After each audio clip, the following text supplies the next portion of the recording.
Testemunhas de Jeová é o tema da minha ministração hoje. Isaías 43:10, deixa aberto, nós já vamos ler. Em Mateus 22:29, Jesus é bem claro, quando ele afirma categoricamente para mim e para você: errais não conhecendo as Escrituras, nem o poder de Deus. Se nós não conhecemos a Escritura, a Bíblia diz que nós estamos errando. Então é de suma importância conhecermos o que Deus diz através da tua santa e poderosa palavra. Oséias 4:6, um outro versículo bem conhecido, que diz que o meu povo perece porque falta conhecimento. E o conhecimento é óbvio, não é conhecimento de algo natural. 1 Pedro 3,15, Pedro também é claro que nós devemos estar prontos para dar razão da esperança que há em mim e você. Se alguém chegar e questionar você, por que você é cristão? Se um testemunho de Jeová bate a sua porta e diz, olha, a minha religião é correta e não a sua, o que você vai responder? O que você vai falar para essa dupla que provavelmente vai chegar na sua porta mais cedo ou mais tarde? Isso já não chegou. João 7,38, Jesus diz assim: quem crê em mim, como diz a Escritura, do seu interior fluirão rios de água viva. Mas olha que interessante, quem crê em mim, como diz a Escritura. Não é quem crê em mim do jeito que acha que é certo, não é quem crê em mim do jeito que o seu coração acha correto, mas é quem crê em mim como diz a Escritura. Para você ver a importância de conhecermos o Deus da Escritura e não às vezes o Deus da nossa mente ou o Deus da religião. Um testemunho de Jeová mediano, ele pode facilmente jogar na lona um cristão comum. Porque por mais que a fé deles é errada, que a crença deles é errada, eles estudam e muito aquilo que eles creem. Infelizmente não é esse o hábito do cristão comum. Não é o hábito do brasileiro estudar. As pessoas preferem carregar um saco de cimento de 50 quilos do que um livro de 500 gramas. Essa é a diferença. Essas pessoas que, por mais que elas tenham uma crença errada, e eu vou provar para você que eles estão no erro, mas eles de fato estudam aquilo ali. Eu fico pensando, se cada cristão comum, como eu e você, se nós pegássemos na Bíblia, com a mesma frequência que nós pegamos o nosso celular para usar o WhatsApp, o Facebook, você tem noção o quanto os cristãos seriam livres de engano? Não precisa nem o mesmo tempo, mas metade do tempo. Pega o período que você fica no WhatsApp, no Facebook e lê a Bíblia, estude a teologia reformada, leia livros de homens de Deus. Eu tenho certeza que seria muito difícil de sermos enganados. Essa dupla provavelmente um dia vai bater a sua porta domingo de manhã. Uma vez eu vi um pastor contando uma história, eu achei interessante. E um pastor disse assim, olha, testemunho de Jeová é o juízo de Deus aos cristãos que não vão à escola bíblica dominical. Porque se você não vai, irmão, pode ter certeza, quem vai acordar você é eles, na hora mais indevida possível. Eu venho dar uma dica para você. Não se identifique para eles como cristão, a não ser que você tenha um amparo bíblico e teológico correto para debater com eles. Porque a chance deles enganarem você e fazerem você talvez até se perder um pouco na fé é bem grande. Que por mais que eles creem em heresias absurdas, mas eles são convictos daquilo e vão provar para você na sua Bíblia que o que eles estão fazendo é correto. O Brasil é o terceiro maior país em termos de números de testemunhas de Jeová. E essas pessoas dedicam várias horas da sua semana e do seu dia para fazer proselitismo, para fazer prosélito, para fazer adeptos à sua religião, com, entre aspas, estudos da Bíblia. Você percebeu que eles não oferecem para você, olha, eu vim trazer para você um estudo do livro de Mormon. Não, um estudo do livro de Allan Kardec. Não é isso que eles oferecem. Eles oferecem um, entre aspas, estudo bíblico. E se você dizer que é cristão, eles vão estar em casa, então. Você só vai aprender um pouco mais. E a chance de ser enganado é grande. Eles têm uma particularidade, que eles não se reúnem em templos. Pastor, mas não tem os salões do reino? Salões do reino. Eles dizem que templo é algo do diabo. Sabe o que eles fazem? Alugam um salão e põem o nome, Salão do Reino. É a mesma coisa. Eles só mudam a terminologia. É o que nós fazemos, alugamos um salão, a única diferença é que eles dão nome de Salão do Reino. Os testemunhos de Jeová são conhecidos como apóstolos da negação. Por que apóstolos da negação? Eles negam doutrinas fundamentais do cristianismo, como eu vou explicar mais adiante. Eles negam a Trindade, eles negam que Cristo é Deus, eles negam a ressurreição corporal de Cristo, a personalidade e a pessoalidade do Espírito Santo, a imortalidade da alma, a justificação pela fé e também negam a condenação eterna. Apenas algumas crenças deles, que são extremamente antibíblicas. E, infelizmente, o crescimento dessas crenças, o crescimento do Testemunho de Jeová, que está associado a essa religião que é totalmente anticristã, tem sido em larga escala. Desde quando o seu terceiro presidente instituiu essa história de missões de 2 em 2, de bater em porta, meu Deus do céu, o quanto que eles têm crescido a cada dia. Eu vi, acho que o último censo deles, cerca de 15 milhões. 15 milhões de adeptos e batizados na religião deles. Crescimento extremamente rápido. Eles pregam a salvação, não pela fé, porque não tem como pregar sobre a fé em Jesus, porque eles não creem que Jesus ressuscitou em corpo, mas a salvação por suas obras. Aquela dupla que vai vender literatura para você, que vai oferecer estudo para você, eles acreditam que por conta daquilo que eles fazem, eles vão obter o céu, mas o céu da série B. Depois eu vou explicar para você, porque a série A não tem como mais. Eles vão para o céu da série B. Eles obedecem a um grupo de 13 homens residentes no Brooklyn, Estados Unidos, que são conhecidos como escravo fiel e discreto. Eles têm um comitê, conhecido como escravo fiel, que é um corpo governante, da onde sai toda a sua literatura e todas as suas crenças. Haja visto que eles são proibidos de lerem outra literatura que não venha da Torre de Vigia, que não venha do Brooklyn, que não venha desse corpo governante. Se você der para ele, talvez, um livreto evangelístico da sua igreja, um livro de Martin Lloyd Jones, de John Wesley, seja lá quem for, eles às vezes pegam para não fazer desfeita, mas a primeira esquina eles vão jogar no lixo. Eles são proibidos, inclusive, de ler a Bíblia sozinho, apenas as partes indicadas pela Torre de Vigia. Por que será, né? Será que esses homens têm medo deles lerem a Bíblia de Gênesis, Apocalipse e começar a descobrir coisa errada? Pode ter certeza que é isso daí. Põe para mim o primeiro slide ali, meu irmão, por favor. Esse aqui foi uma entrevista que eu peguei. Esse pastor, ele era Testemunho de Jeová.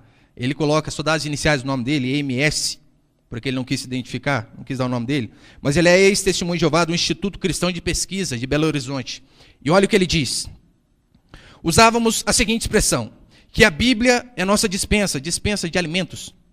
A Bíblia é a nossa dispensa, e o corpo governante prepara esse alimento, e não se importa até mesmo de mastigá-lo para nós. Julgávamos que éramos incapazes de ir até a Bíblia, e por isso confiávamos em nossos superiores, que nos davam tudo pronto.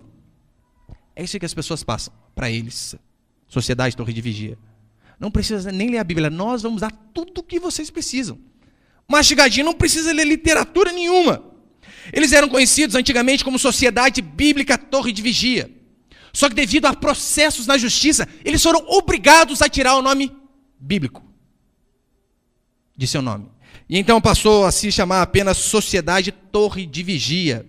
Haja visto o tamanho era o número de alterações que eles faziam na Bíblia. Tem uma charge ali, eu não sei se vai dar para entender. Põe ali, por favor, Otávio. Não vai dar para ver direito, mas aqui é mais ou menos o seguinte, aqui está o comitê de tradução da Bíblia Novo Mundo, que é a Bíblia Testemunho de Jeová, e entra um homem ali dizendo, atenção, achei mais um versículo que diz que Jesus é Deus. Então os homens que estão traduzindo ali, traz para cá, vamos editar isso daí, vamos jogar na próxima edição arrumado. Porque é exatamente isso que eles fazem.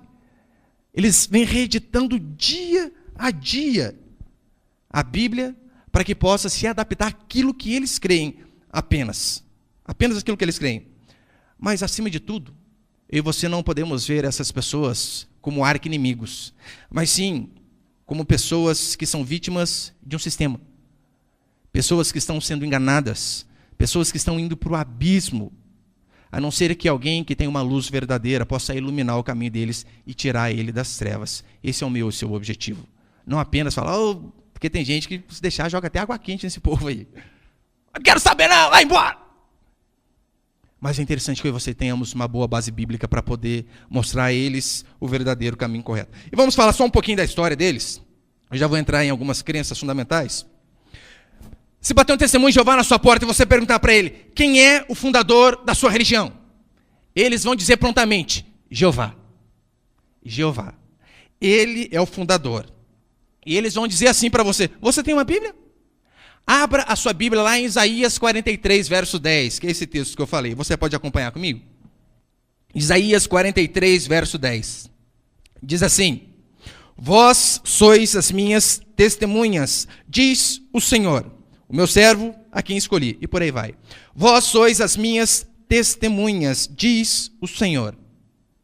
Com base nesse texto, eles dizem que isso daqui foi falado para eles.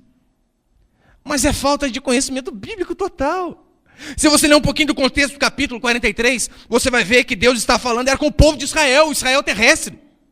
Haja visto que o nome Testemunho de Jeová só foi inserido, só foi dado a essa seita em 1931. E como que podia ser para eles? Não tinha como. Só que eles dizem que é para eles.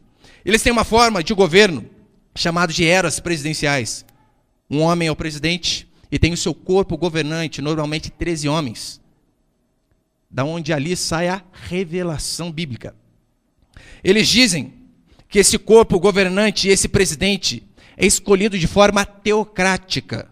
Como assim, pastor? Escolhido de forma teocrática. É Deus que escolhe. É isso que eles estão dizendo. O presidente que está lá no Brooklyn, foi Deus que escolheu. Aquele corpo governante, foi Deus que escolheu a cada um deles. Mas se você ler um pouco da história, você vai ver que os presidentes do passado acreditavam em algumas coisas, que se hoje eles fossem membros da sua própria religião, eles seriam expulsos dali. Tamanha foi a mudança que eles foram fazendo. O primeiro presidente do Testemunho de Jeová foi um homem chamado Charles Taze Russell, de 1879 e morreu em 1916. Seu sucessor, Joseph Rutherford, e depois vem um homem chamado Nathan Knorr. E desde o ano 2000 até agora, Don Adams é o presidente da Sociedade Torre de Vigia. Esse homem, Charles Russell, seu fundador, ele era presbiteriano. Começou bem. Presbiteriano, filhos de pais presbiterianos. Depois foi congregacional. Depois foi adventista do sétimo dia.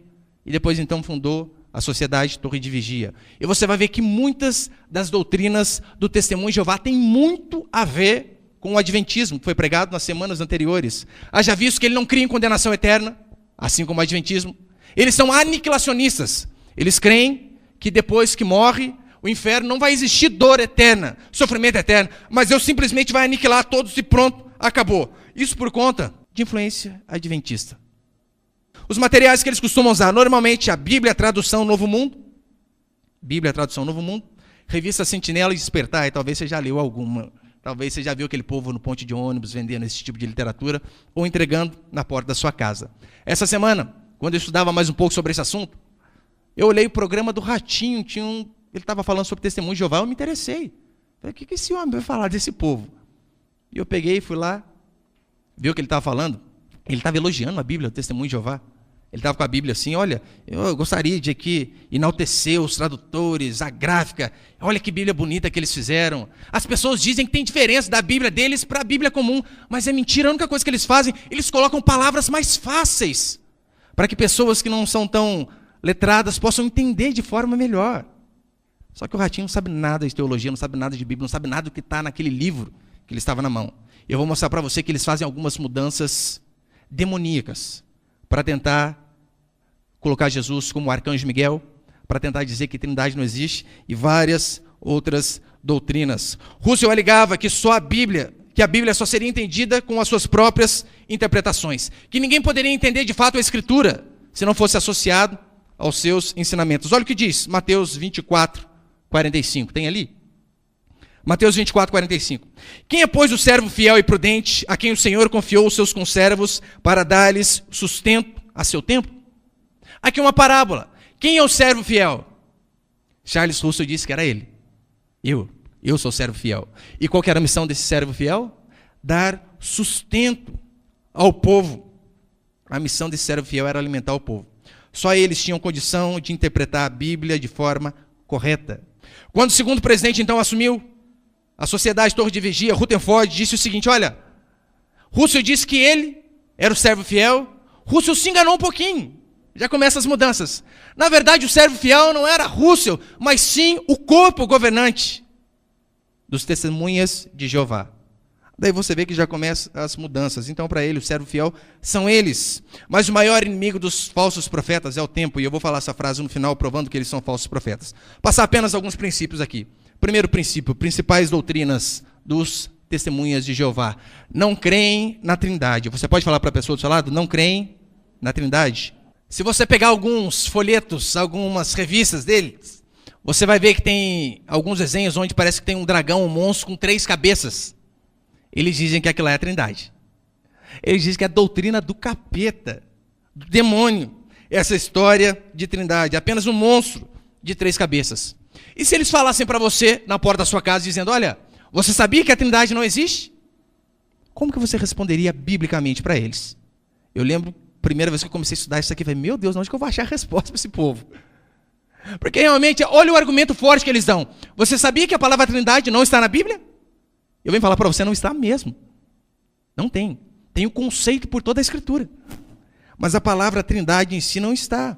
Mas pastor, o que eu e você fazemos então para refutar essa doutrina deles?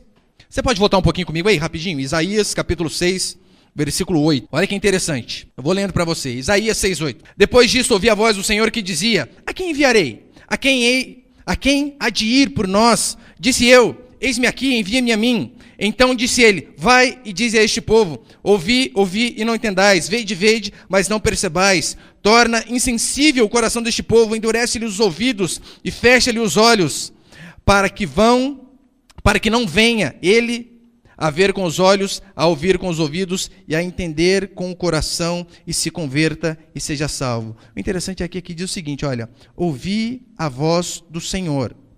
Na Bíblia dele está Jeová. Eles dizem que esse texto aqui é Deus falando. Como que eu e você então refutamos esse argumento da Trindade? Você pode ir um pouquinho para frente comigo em João capítulo 12? Tem ali, Otávio, João 12? Aqui falando a respeito de Jesus. Enquanto tendes a luz, crede na luz, para que vos torneis filhos da luz. Jesus disse essas coisas e retirando-se, ocultou-se deles. E embora tivesse feito tantos sinais na sua presença, não creram nele, para se cumprir a palavra do profeta Isaías, que diz... Olha agora, João começa a citar o que Isaías disse. Senhor, quem creu na nossa pregação, a quem foi revelado o braço do Senhor? Por isso não podiam crer, porque Isaías disse ainda, cegou-lhes os olhos, endureceu-lhes o coração, para que não vejam com os olhos, nem entendam com o coração, e se convertam e sejam por mim curados. Isso disse Isaías, porque viu a glória de Jesus, a glória dele, e falou a seu respeito. João, quando ele vai falar a respeito de Jesus, ele cita um texto que testemunhas de Jeová dizem que foi Deus falando. E então, vem João e cita o mesmo texto dizendo que quem falou lá foi Jesus. Para ser mais exato ainda, em Atos 20, 28, a Bíblia diz que Paulo dá um discurso aos romanos e os romanos não se arrependem dos seus pecados. E olha o que Paulo diz em Atos 20, 28. Eu aconselho você até a marcar esses versículos. Bem falou o Espírito Santo a vosso respeito. E depois de Paulo falar essa frase, bem falou o Espírito Santo a vosso respeito, ele começa a citar Isaías também. O mesmo texto. Ou seja, eles dizem que foi Deus que falou. João diz que foi Jesus que falou em Isaías. E Paulo diz que foi o Espírito Santo que falou em Isaías. Se você citar esses 3 versículos para eles, sabe o que eles vão dizer para você? Preciso consultar o ancião. Essa é a válvula de escape que eles têm. Quando nós mostramos uma doutrina ortodoxa, eles precisam consultar o ancião.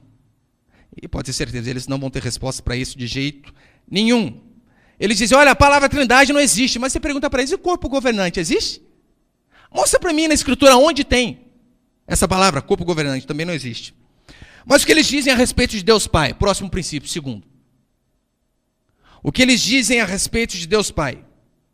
Olha o que eles dizem. Para eles, o único Deus é Jeová, o Deus Todo-Poderoso. Amém, meus irmãos? Vocês creem também? Há um só Deus, esse Deus é Jeová? Há um só Deus. Nós cremos igualmente a eles, nessa primeira parte da sentença. Há um só Deus e Todo-Poderoso. A questão é o seguinte, normalmente as seitas, elas usam a parte semântica. Elas às vezes dizem uma doutrina que tem o mesmo nome de uma doutrina que nós cremos, mas o significado é totalmente diferente. Só que quando nós ouvimos a palavra, há um só Deus, nós pensamos, olha, eles creem igual a gente. Mas olha o que vem por detrás dessa informação. Eles dizem assim, houve um tempo em que Jeová estava absolutamente só no espaço universal. Estando só, o primeiro ato criativo de Jeová foi a criação de seu filho. Daí já vai para uma heresia absurda. Eles dizem que houve um tempo em que Deus estava só no universo. Sendo que nós lemos que desde o princípio, Deus estava com Deus Pai, Deus Filho e Deus Espírito Santo. Quando Deus vai fazer o mundo, qual é a frase que a Bíblia usa? Façamos do homem a nossa imagem. Mas façamos por quê no plural, sendo que para eles Deus está sozinho? Então eles dizem que o primeiro ato criativo de Deus, Jeová, foi o seu filho. E a primeira lição deles para você, se você deixar eles entrar na sua casa, vai ser provar que o nome de Deus não é Deus, e sim Jeová. Eles dizem o seguinte: olha, quando você ora, como que você ora? Você diz Senhor meu, você diz Deus meu, você diz Senhor Jesus. Se você usa qualquer uma dessas terminações, qualquer um desses nomes, Jeová não ouve a sua oração. A não ser que você fala Jeová. Aí sim ele vai ouvir. Meu irmão, perdi todas as orações nesses 31 anos até agora. Nunca chamo Jeová de Jeová, sempre de Deus, Senhor, Pai. E eles usam alguns textos como João 4:23, que fala sobre os verdadeiros adoradores. Eles usam Mateus 6:9, quando Jesus está ensinando o Pai Nosso. Pai nosso que estais no céu, santificado seja o teu nome. E eles dizem o seguinte: olha, como que nós santificamos o nome de Deus? Santificar é separar. Eles dizem, quando chamamos a Deus pelo nome correto, Jeová. Só que eles se esquecem que ali, Jesus está ensinando o povo a orar. E como que Jesus ensina? Quando orares, orais assim, Jeová nosso que estais no céu. É assim que ele ensina? Não, chama Deus de Pai. Eles já acabam começando a cair em contradição. Mas, pastor, qual que é a forma correta de se pronunciar o nome de Deus? Tem uma forma correta? Olha o que eles dizem a respeito do nome de Deus. Põe ali, por favor. Esse aqui é um artigo tirado de material deles, da revista Poderá Viver para Sempre no Paraíso, na Terra, página 43. Isso aqui, eles dizendo, material deles. Depois, se quiser, eu mostro para você onde tem, daí você mostra para eles. As testemunhas de Jeová reconhecem que não há possibilidade de pronunciarmos corretamente o nome de Deus. Perguntam, olha, eles reconhecem. Perguntam, qual é a forma correta do nome divino? Jeová, Yavé, Javé? Ninguém hoje pode saber com certeza como era o pronunciamento originalmente em hebraico. Dizem, mas não se sabe exatamente como era pronunciado, embora alguns eruditos achem que Javé ou Yavé seja a forma correta. No entanto, a forma Jeová já está em uso por muitos séculos. E é mais conhecida. Por que eles chamam Deus de Jeová? É porque é o nome correto de Deus? Não. É porque está em uso por mais tempo. Consegue ver que eles mesmos se contradizem? Eles mesmos não sabem como que chama Deus. Aliás, não há a mínima possibilidade de eu e você descobrirmos como era o nome de Deus no hebraico. Sabe por quê? Há o nome de Deus no hebraico, YHWH, o famoso tetragrama impronunciável. Esse H tem som de vento. Alguns hebreus dizem que o máximo que você consiga chegar a pronunciação desse nome é alguma coisa do tipo Iraf, Verhab, alguma coisa assim. Porque o H tem som de vento. E como que você pronuncia? Duas letras que tem som de vento e que não tem vogal nenhuma. Além do mais, o verbo ser, no hebraico, era um verbo defectivo. Tinha falta de uma pessoa. No hebraico, se você procurar a primeira pessoa do presente do verbo ser, você vai ver que não tem eu sou. Vai estar o eu e vai ter uma bolinha com traço no meio, dizendo que é um verbo defectivo. Sabe por quê? Eles tinham tanto temor de Deus que eles não ousavam pronunciar a palavra eu sou. Porque em Êxodo, Deus se apresenta para o povo de que forma? Eu sou o que sou. Eles tinham tanto temor que eles não pronunciavam o nome de Deus. Se você perguntasse para um hebreu, assim, olha, quem é você? Por exemplo, quem é você, Paulinho? O Paulinho não poderia dizer, eu sou o Paulinho. Porque se sou, ele falaria o nome de Deus. Eles tinham muito temor. Ele dizia, eu, Paulinho. Porque o sou estava subentendido no meio do nome. Você não poderia falar, eu sou bonito, mas eu me tornei bonito. Eu sou mecânico. Não, eu mecânico. Era o temor que eles tinham. Como que nós vamos saber, então, a pronúncia correta? Não tem como. Não tem como, de forma alguma. O que eles dizem a respeito de Deus Filho? Terceiro princípio. O que as testemunhas de Jeová dizem a respeito de Deus Filho? Eles negam repetidamente, a divindade de Cristo. Para eles, Jesus Cristo não é Deus. E eu venho falar para você, meu irmão, se ele não é Deus, ele não pode pagar o preço pelo meu e pelo seu pecado. E se ele não pagou o preço pelo meu e pelo seu pecado, nós não temos salvação. E se nós não temos salvação, estamos aqui cultuando a Deus de bobeira, porque seremos condenados. Porque ele precisava ser homem, viver como homem, viver sobre a lei, para então pagar o preço no meu e no seu lugar. Mas eles negam repetidamente a divindade de Jesus Cristo. Só aí eles aniquilam com o cristianismo. Acabam com o cristianismo, mas se dizem cristãos. Olha o que diz 2 João, capítulo 1, verso 10. 2 João, capítulo 1, verso 10, aqui está falando sobre Jesus Cristo, o homem. E olha o que ele diz. Se alguém vem ter convosco e não traz esta doutrina, não recebais em casa, nem lhe deis as boas-vindas. Se alguém não traz essa doutrina que Jesus Cristo era Deus e também era homem, viveu em carne, nem recebais. Nem abra o portão. Porque essas pessoas acabam com o cristianismo. Em 1950 foi feita a tradução Novo Mundo, que é a tradução deles, por um grupo de estudiosos, segundo eles. Um grupo de estudiosos fez a tradução da própria Bíblia deles. E eles traduziram. E se você pegar, por exemplo, se você tem uma Bíblia aí, como a minha, na primeira página da sua Bíblia, se você pegar, por exemplo, a minha está aqui, ó, traduzida em português por João Ferreira de Almeida. Na sua Bíblia deve ter também tradutor. Normalmente, a que se mais usa é traduzida por João Ferreira de Almeida. A Bíblia é a tradução Novo Mundo. Se você pegar, você vai ver ali, sabe o que vai estar escrito no nome do tradutor? Em branco. Sabe por quê? Eles dizem, para que toda honra e toda glória sejam a Jeová. Seus servos preferiram não se identificar. Será mesmo que é por causa disso? Leia as cartas de Paulo. Paulo começa todas as suas epístolas dizendo assim, Paulo, apóstolo. João, presbítero. Agora esses homens são humildes demais, hein? Será que é por humildade mesmo? Para honrar a Deus? Não é coisa nenhuma. Sabe por que eles não dizem quem é? Porque se eles colocarem o nome deles, tem como eu e você estudarmos e pesquisarmos para ver se esses homens tinham algum conhecimento de hebraico, grego, aramaico, para ver se eles tinham um pedigree para poder traduzir a Bíblia. Só que se não tem como que a gente vai questionar uma pessoa dessa? Você pode ir lá pesquisar o Wikipédia, você pode ver o Google, o que for. Põe lá João Ferreira de Almeida. Tem todo o histórico, faculdade, tem um monte de coisa.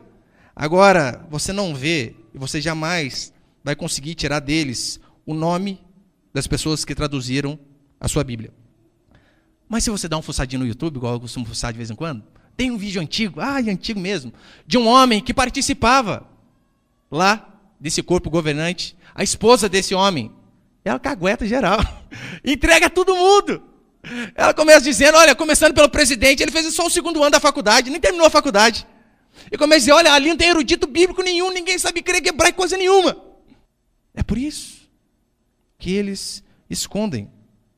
Em João, capítulo 1, versículo 1, na sua Bíblia está assim, no princípio era o Verbo, e o Verbo estava com Deus, e o Verbo era Deus. Se você pegar a versão dele, está assim, no princípio era o Verbo estava com Deus, e o Verbo era, entre parênteses, abre parênteses, fecha, Deus, com D minúsculo. Porque ali está falando de Jesus. Eles tratam Jesus como um ser criado.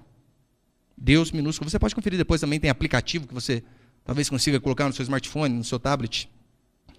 Mas tem um texto que eu desafio você a marcar. Isaías capítulo 9, versículo 6. Isaías 9, 6 é um dos poucos que eles ainda não mudaram. Talvez porque não descobriram. Assim que descobrir, vai reeditar novamente a tradução Novo Mundo e vai tirar isso daí. Porque se você perguntar, olha, de quem está falando Isaías 9, 6? Eles vão dizer de bate-pronto a respeito de Jesus. Só que olha o que diz. Porque um menino nos nasceu, um filho se nos deu, o governo está sobre os seus ombros, o seu nome será maravilhoso, conselheiro, Deus forte. Eu li hoje a Bíblia deles. Está escrito exatamente dessa forma. Deus forte. Jeová forte. Mas calma aí, está falando a respeito de Jesus, ou vocês estão dizendo então que Jesus é Deus? Sabe o que eles vão dizer? Preciso consultar o ancião. É isso que eles vão fazer, vão dar uma escapadinha por ali. É um texto que por enquanto ainda não alteraram. Os testemunhos de Jeová, eles dizem que Jesus morreu numa estaca e não numa cruz. É estranho, porque você vê Tomé dizendo, olha, mostra-me os cravos na sua mão. Cravos no plural, um em cada uma. Preciso ver, então foi pelo menos 2 cravos colocados. Se fosse crucificado uma estaca, seria aqui em cima, seria apenas um. Mas ele queria ver os cravos. Pelo menos 2. João capítulo 20, verso 28. Tomé, põe ele por favor. João 20, verso 28. Tomé, lembra? O incrédulo. Ele diz, olha, eu preciso ver, eu preciso tocar. E após ele tocar Jesus, olha o que Tomé disse. Respondeu-lhe Tomé, Senhor meu e Deus meu. Se você mostrar esse versículo para eles, eles vão dizer o seguinte, olha, não é aí, Tomé ele não está chamando Jesus de Deus. Aí na verdade Tomé ficou tão assustado de ver aquele homem, que foi uma expressão, meu Deus! Não é assim que acontece quando a gente assusta? Ou quando a gente vê alguma coisa, meu Deus! Eles dizem que foi isso que Tomé fez, uma expressão de susto. Daí você tem que lembrar eles, olha o seguinte, meu amigo, camarada, É uma expressão mesmo, de susto. Mas Tomé, até que eu me lembro, vivia debaixo da cultura judaica. Judeus não pronunciavam Deus. Então não tinha como ser. Ele de fato estava chamando Jesus de Deus. Eles dizem que era uma expressão, mas engano. E eles vão consultar um ancião. A tradução Novo Mundo tira totalmente a divindade de Cristo. Eu coloquei ali 2 versículos. Põe ali, por favor, Otávio. O próximo. Eu coloquei 2 versículos só para ver se você consegue ver a sutil diferença da tamanha canalice que esses homens fazem. O primeiro é a tradução que nós normalmente costumamos usar. Almeida, Revista Atualizada, e a de baixo, tradução Novo Mundo. Os dois, o mesmo versículo. Hebreus, capítulo 1, versículo 8. Olha o que diz a tradução Revista Atualizada, Almeida. Mas acerca do Filho, o teu trono, ó Deus, é para todo sempre. E cetro de equidade e o cetro do seu reino. Mas guarde bem essa frase. O teu trono, ó Deus, é para todo sempre. Acerca do Filho. Agora você consegue ver alguma diferença na tradução Novo Mundo. Mas a respeito do Filho ele diz, Deus é o seu trono para todo sempre. Consegue imaginar que com um joguinho de palavras ali, uma vírgula para cá, uma para lá, eles acabaram tirando a divindade de Cristo? No primeiro está bem claro. O teu trono, ó Deus, é para todo sempre. A respeito do Filho. Mas eles, não, a respeito do Filho diz, Deus é o seu trono para todo sempre. Tudo para colocar para debaixo do tapete a divindade de nosso Senhor Jesus Cristo. Eles dizem que Jesus era um anjo, um arcanjo maior. Mas não sei se você lembra, anjos não são adorados. Em Apocalipse, João cai aos pés dos anjos, o que com eles diz? Levanta, sou conservo teu. Não deixa. Agora, e quando as pessoas adoravam Jesus? O que Jesus fazia? Levanta aí, sou homem igual você. Não, pode continuar adorando. Adora, chora, derrama lágrimas, enxuga o cabelo. Era assim que Jesus fazia. Jesus não rejeitava a oração. Porque diz Hebreus também, aos anjos que o adorem. Jesus, então, era adorado e aceitava a adoração. Se ele fosse anjo, jamais ele aceitaria. Mas o que eles dizem? A respeito do Deus Espírito Santo. Deus Espírito Santo. Primeiro, eles negam a pessoalidade, o intelecto, o sentimento. Eles dizem que o Espírito Santo não é o Espírito Santo. O Espírito Santo é apenas uma força ativa. Apenas uma força ativa. E quando aparece grifado o Espírito Santo, está sempre com letra minúscula. Em Gênesis capítulo 1, versículo 2, tem ali? Gênesis 1, verso 2. A terra, porém, estava sem forma e vazia, e havia trevas sobre a face do abismo. E o Espírito de Deus pairava por sobre as águas. Isso aqui é na nossa versão. Revista Atualizada, Revista Corrigida, NVI, qualquer uma. Mas olha a tradução Novo Mundo. A terra, porém, estava sem forma e vazia. Havia trevas sobre a face do abismo. E a força ativa de Deus pairava por sobre as águas. Consegue ver? Eles dizem, não, o Espírito Santo é apenas uma força ativa. E o argumento que eles dão é tão ridículo. Eles dizem que em Mateus 3, falando a respeito de João Batista, de Jesus. Olha, João vai batizar com água, mas Jesus vai batizar com o Espírito Santo. Assim como a água não é um ser, não é uma pessoa, o Espírito Santo também não é uma pessoa. Que argumento ridículo, hein? Meu filho de 11 anos acho que consegue debater com eles. Não, a água não é pessoa, o Espírito Santo também não pode ser pessoa. Absurdo. Agora, se eu e você usarmos esse mesmo argumento deles para Romanos 6,3. Olha o que diz Romanos 6,3. Ou porventura ignorais que todos nós que fomos batizados em Cristo Jesus, fomos batizados na sua morte. Fomos batizados em Cristo Jesus, fomos batizados na sua morte. Se a gente usar o mesmo argumento, morte não é uma pessoa. Então, obviamente, Jesus Cristo também não pode ser uma pessoa. Consegue ver a contradição sutil deles? Além do mais, em Atos 5, 3 e 4, Ananias e Safira mentem, vendem o terreno, os irmãos se lembram lá a história. E olha o que Pedro diz, por que mentistes ao Espírito Santo? Não mentistes a homem, sim a Deus. Ou seja, Pedro diz, olha, o Espírito Santo é Deus. Ele não é uma força ativa como eles dizem. O que eles dizem sobre a vida após a morte? Quinto princípio. Há 3 possibilidades, se você quiser ir para lá. 3 possibilidades. Ou se você não quiser também, tem 3. A primeira possibilidade sobre a vida após a morte é o seguinte. Primeira alternativa. Você precisa ser ungido de Deus. Quem é ungido de Deus? Um grupo seleto de 144 mil. Segundo eles, aqueles 144 mil de Apocalipse, é um grupo seleto que vai ceiar com Deus, com Jeová no céu. Apenas 144 mil. O céu é meio limitado, né? É um bairrinho pequeno, só cabe 144 mil. O estado de São Paulo cabe muito mais. Você já começa a ver os absurdos. Você tem que ser um desses 144 mil. É óbvio, testemunho de Jeová. Não tem 144 mil, não tem nenhum que é de outra religião. Assim como os adventistas. Salvos são só eles. Não há possibilidade de um presbiteriano, de um da Resgatária, de um batista, metodista, assembleiano. Não, não há possibilidade. Apenas que você seja ali. Essa é a elite do testemunho de Jeová. Só que é o seguinte, eles dizem que esses 144 mil começou a ser contado no Pentecostes. E fechou-se a porta em 1931. Em 1931 foi selado esse número. 1935, perdão. Eu pergunto para você. Aí eu acho que aqui não tem ninguém que nasceu antes de 1935, né? Não tem. Os irmãos todos jovens.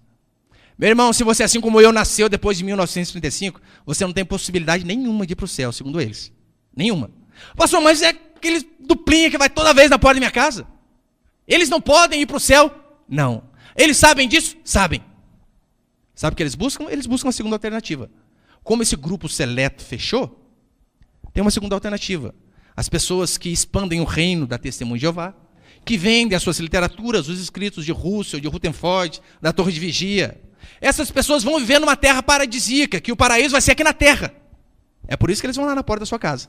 Se eles não fizerem aquilo lá, eles não vão reinar no paraíso terrestre. Eu pergunto, meu irmão, se aqui na terra vai ser o paraíso, imagina o inferno, hein?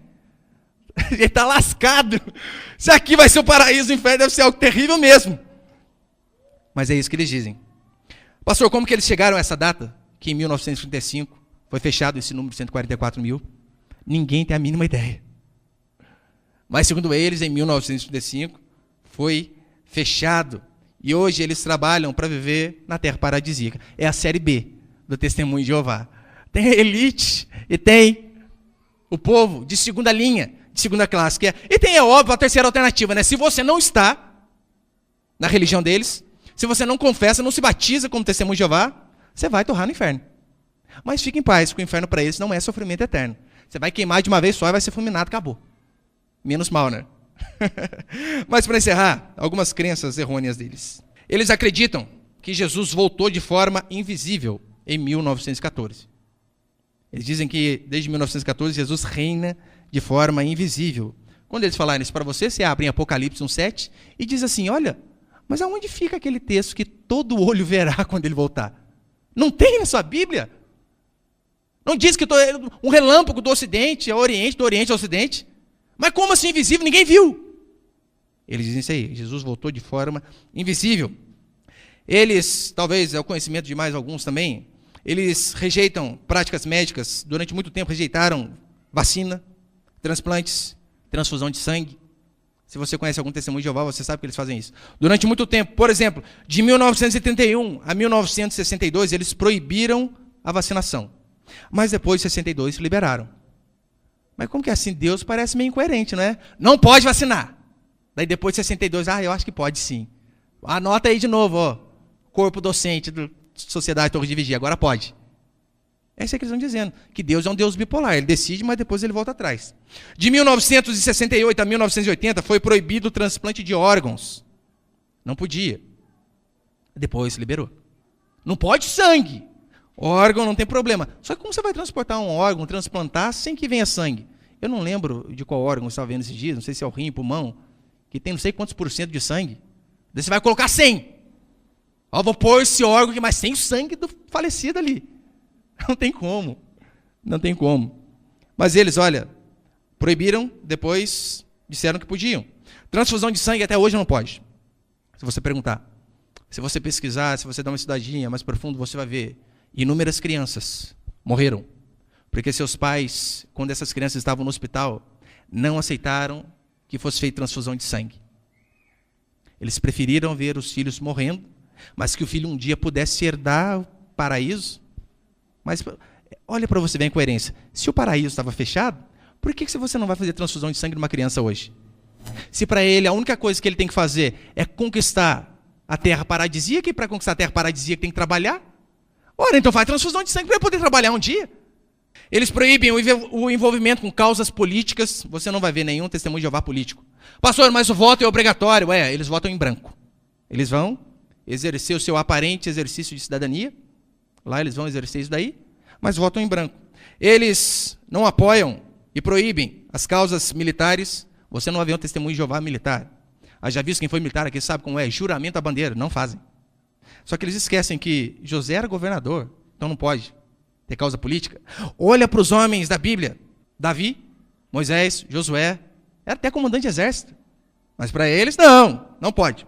E eles também proíbem celebrações que eles dizem que têm origem pagã. Por exemplo, aniversário não é comemorado. Não sei se você sabia disso daí.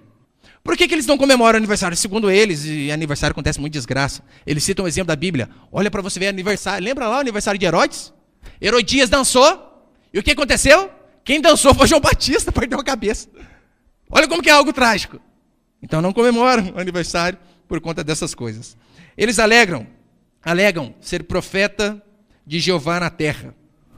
Mas como eu disse no começo, o maior inimigo do profeta ou do falso profeta é o tempo. É só você esperar. Olha o que diz a edição Sentinela deles, de 1 de dezembro de 81, a edição norte-americana. Diz assim: eles, o profeta ou o grupo de profetas, o corpo governante, estão proclamando um aviso, e a menos que estejamos em contato com este canal de comunicação que Deus está usando, não vamos progredir através da estrada para a vida, não importa o quanto leiamos a Bíblia. Ele diz, olha, tem um canal de comunicação, esse canal de comunicação está no Brooklyn. Se você não seguir os estudos deles, por mais que você leia a Bíblia, você não vai conseguir ter entendimento e não vai conseguir progredir. Mas será que eles são de fato mesmo canal de Deus? Ou são falsos profetas? Semana passada eu falei o seguinte, olha, William Miller, fundador do Adventismo, ele disse que Jesus voltaria em 1843, não voltou, jogou para 1844, para março, não voltou, jogou para outubro, 22 de outubro de 1844, não voltou, o que ele fez? Desistiu. 3 vezes. Testemunhos de Jeová são perseverantes. Eles disseram, Jesus vai voltar em 1914, não voltou. 1918, certeza dele voltar. Não voltou. 1920. Certeza. Agora volta. Não veio. 25. Não voltou. 1975. Não voltou. 2000. Não voltou. E agora eles dizem que vai voltar em 2034. Dá para acreditar ou não? É aquela velha história. Talvez você já ouviu aquela frase. Olha, viva cada dia como se fosse o último. Sabe por quê? Uma hora você vai acertar. Uma hora vai ser o último mesmo. Eles vão chutando. Vai que uma hora acerta. Vão postergando a data. Vai que uma hora acaba acertando. A mais famosa profetada deles foi em 1899, que eles disseram que Jesus viria. Daí, como não veio, eles dizem que voltou de forma invisível. Em 1925, um pouco antes, eles tinham tanta certeza que Jesus ia voltar em 1925, que os patriarcas iriam ressurgir. Abraão, Isaac, Jacó, Enoque, Elias. Eles tinham tanta certeza disso aí. Sabe o que eles fizeram? Fizeram uma casa, um palácio. Põe lá a foto, por favor, Otávio. Isso aqui é conhecido como Palácio de Bet-Sarim. Eles tinham tanta certeza que os patriarcas iam voltar que fizeram casa para eles morar. Abraão, Isaac e Jacó para morar aí. Lá em San Diego, na Califórnia. Muitos desses dois que vão à porta da sua casa não têm nem ideia dessa história. Porque é óbvio, você acha que eles vão contar a derrota para os seus súditos? Não vão. Palácio de Bet-Sarim, pode ir lá procurar. Eles estão lá, em 1925, já está prontinho. Quarto de Abraão, quarto de Isaac, quarto de Jacó. Tudo certinho aqui. Mas não é que eles não vieram? Esses inquilinos, hein? Deram cano em nós! Daí sabe o que eles fizeram? Foi o presidente morar lá, Rutherford. Bobinho, hein? Pouquinho bobo esse presidente. Até eu queria morar no palácio desse daí. Mas eles estão lá. Depois venderam, abafaram o caso, para que não fosse conhecido. Agora eu pergunto, quantas profecias tem que se errar para que uma pessoa, um homem, um grupo de pessoas sejam considerados falsos profetas? Quantas profecias precisa errar? Apenas uma. Uma profecia é o suficiente para ser considerado falso profeta. Porque profeta que é profeta de verdade não erra. Não erra de forma alguma. Não acerta, mas... Pastor, mas o profeta lá, o apóstolo, falou tudo da minha vida. 99% ele acertou. Meu irmão, errou 0,1%. Pode chamar ele de falso profeta na caruda. Porque não existe profeta em treinamento. Ou se é profeta ou se não é. Não dizer, ele deu uma falhadinha aqui, porque ele está no começo do ministério de profeta. É por isso que ele falhou. Não. Ou se fala da parte de Deus, ou se fala da parte do diabo. Eu aconselho você, marca esse versículo, Deuteronômio 18, 20. Lembra eles, olha, vocês disseram que o Armagedon ia acontecer em vários anos, né? 1914, 18, 20, 25, 75, e não voltou. Daí você pede para ele assim, olha, você pode dar uma lidinha comigo na sua Bíblia? Daí pede para ler na dele. Daí você faz questão. Você pode abrir a sua Bíblia comigo lá em Deuteronômio, capítulo 18, versículo 20 e 22. Meu irmão, que você vai ver ele tentando esquivar desse ler esse versículo aí. Não, mas é que assim, nós temos que ir embora. Não, lê aí agora, não deixa ele escapar. Mas pega ele e fala para ele, lê para mim, por favor, Deuteronômio, capítulo 18, versículo 20 ao 22. Diz assim, porém o profeta que presumir falar alguma palavra em meu nome, que eu lhe não mandei falar, ou falar em nome de outros deuses, esse profeta será morto. Aqui quando você já vê esses profetinhos de esquina aí que ficam, eu profetizo sobre sua vida. Você pode também estar isso aqui para ele. Olha que a Bíblia diz que quem profetizar em nome de outros deuses vai morrer. Mas aquele que falar aquilo que Deus não mandou, porque hoje em dia as pessoas dizem, Deus mandou te dizer, irmão, eis que te digo.